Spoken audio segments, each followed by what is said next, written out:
Hi. Hi.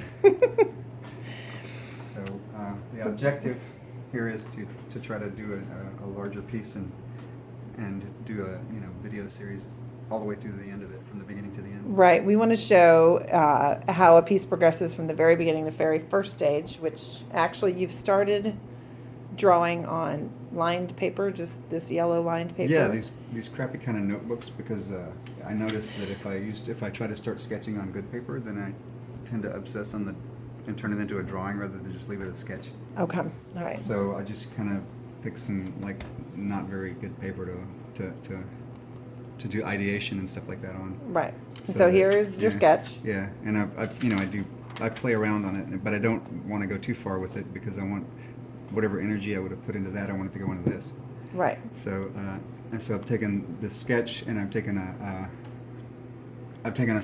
regular small printer and kind of split it up and made it larger. I have a larger printer that I could have just did it in one shot, but most people don't have a larger printer, so you can just do it in small pieces and piece it together. Okay. And this is the clay board. I'm working on clay board, which is it's a very smooth, almost like a vellum surface board that you can paint on with acrylic, or if you use oil, it's super absorbent, so you have to seal it or have at least layers of acrylic underneath it, so that it'll work just fine as long as you realize that it's going to suck the oil out of the paint really quickly and it won't glide. Okay. So if you want it to glide, you have to seal it with something.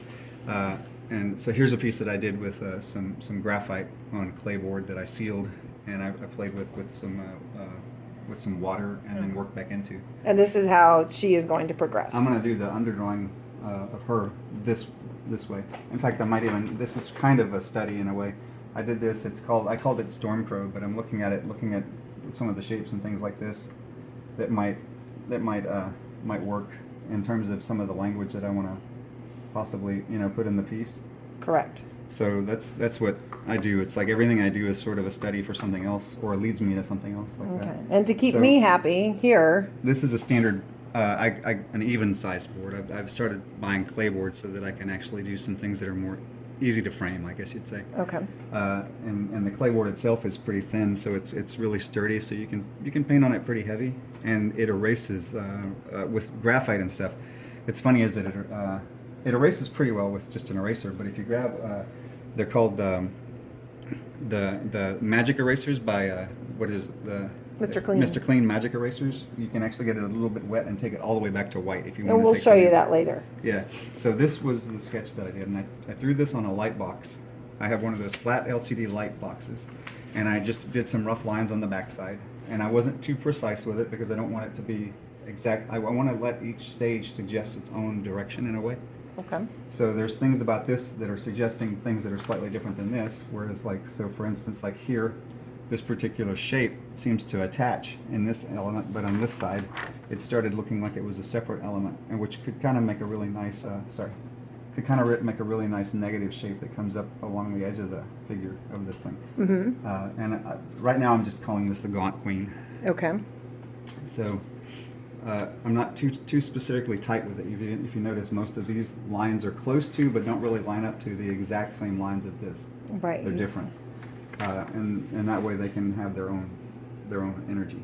So, and so what I'll end up doing now is I'll take this, and I've trimmed my board with a line. This is not so much a defining line as it is just a bleed, because when you have something framed, the edge of the frame that hangs over the picture, I believe it's called a rabbet. And you want to make sure that you have nothing encroaching on the Yes. the edge. So I just put this here. I'm going to paint all the way out to the edges, but I want to make sure I don't put anything close to that edge that's going to like make a tangent with the frame.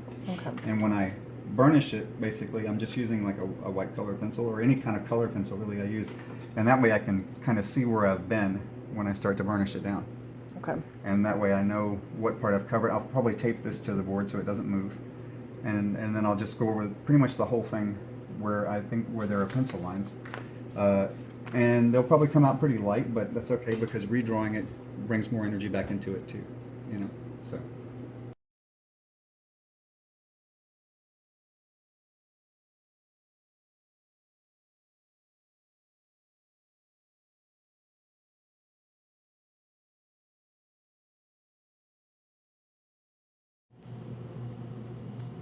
Okay, the basic lines of the piece have been transferred to the board.